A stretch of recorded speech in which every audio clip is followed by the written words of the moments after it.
Baik, beberapa hari lalu sebelum kita memasuki tahun baru 2021, ada segelintir ahli politik, baik ahli Dewan Undangan Negeri, ADUN ataupun ahli parlimen yang menerbitkan kad laporan prestasi mereka.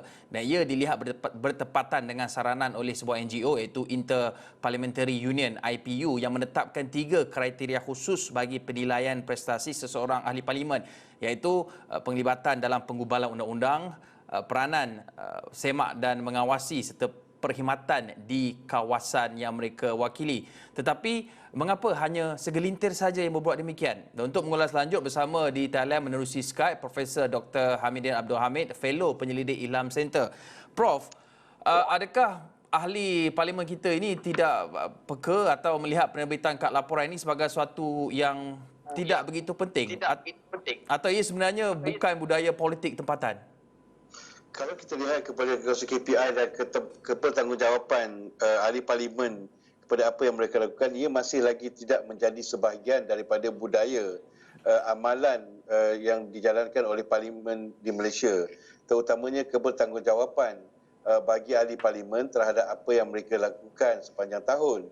Saya kira apa yang penting ialah di mana perubahan mesti dilakukan, ya Hakim, di mana kita harus meletakkan tanggungjawab kepada ahli parlimen untuk memberikan laporan kepada pengundi di setiap kawasan.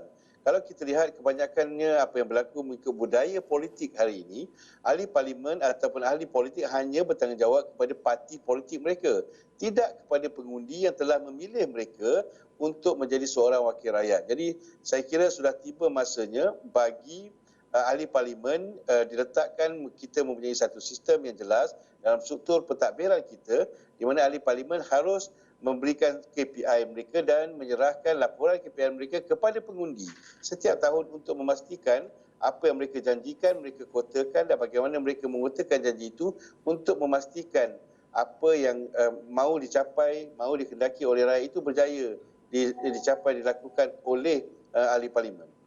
Prof, bagaimana kita nak pastikan atau kita nak ajak lebih ramai ahli-ahli parlimen dan juga ADUN ini untuk terbitkan kad laporan agar mereka tidak terlalu selesa dengan kedudukan mereka yang mungkin ada segelintirnya sudah berada di sebuah kawasan lebih daripada 4 atau 5 penggal? Saya lihat ada dua cara. Pertama sekali kita melihat kita telah meluluskan 9 select committee di peringkat parlimen. Jadi saya rasa select committee terutama dalam konteks urus tadbir seharusnya mengambil kira persoalan itu dan meletakkan kepentingan perkara-perkara seperti KPI ini untuk dijalankan oleh wakil rakyat di parlimen, dari parlimen. Itu dari satu sudut, maknanya daripada top pergi ke bawah. Tapi pada masa yang sama juga, saya kira demand daripada masyarakat. Itu saya lebih tertarik dalam konteks itu, di mana perubahan dari segi minda dan pemikiran masyarakat yang meletakkan yang supaya wakil rakyat di kawasan mereka mempunyai KPI dan melaporkan kejayaan atau kegagalan mereka setiap tahun kepada pengundi. Prof, adakah saikit pemimpin ataupun pengundi kita yang lebih melihat kepada calon yang mampu membeli jiwa mereka melebihi prestasi sebenar mereka itu sebagai kriteria mengakibatkan tidak adanya ataupun budaya untuk menerbitkan kad laporan prestasi tahun ini sebagai satu yang harus setiap tahun? Ya, betul Hakim. Kalau kita melihat kepada budaya politik di Malaysia, literasi politik, kesedaran politik di Malaysia, mana kita masih lagi jauh ketinggalan.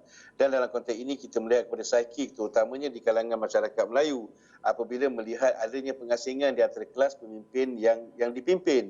Jadi dalam konteks ini saya merasakan bahawa perubahan mesti berlaku bukan sahaja dalam bentuk pemikiran, dalam bentuk psikik, tetapi juga dalam bentuk struktur. Struktur yang saya jadikan tadi seperti di mana kita meletakkan sebagai satu sebahagian daripada urus tadbir yang baik bagi di parlimen, bagi setiap ahli parlimen untuk meletakkan KPI dia dan diletakkan sebagai itu adalah perkara asas sebagai seorang ahli parlimen.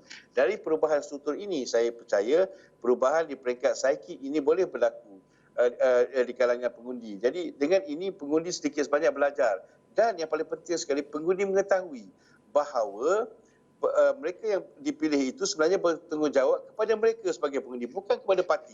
Itu saya kira perkara asas yang harus diterima oleh para pengundi bahawa mereka adalah kuasa yang sebenar.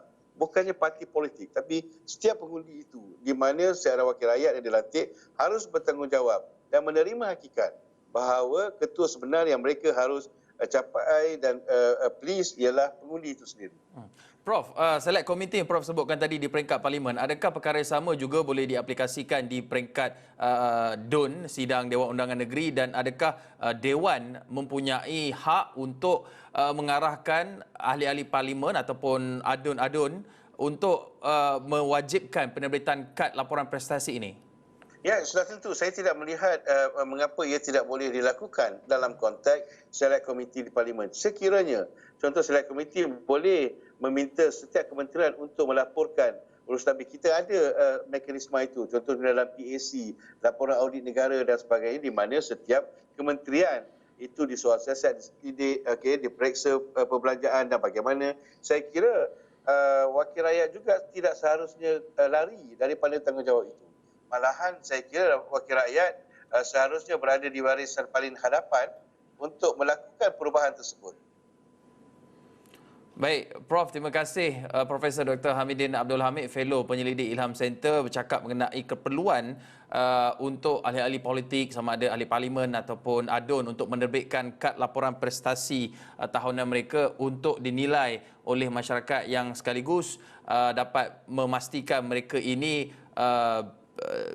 dipegang accountability mereka untuk mereka betul-betul berkhidmat kepada rakyat.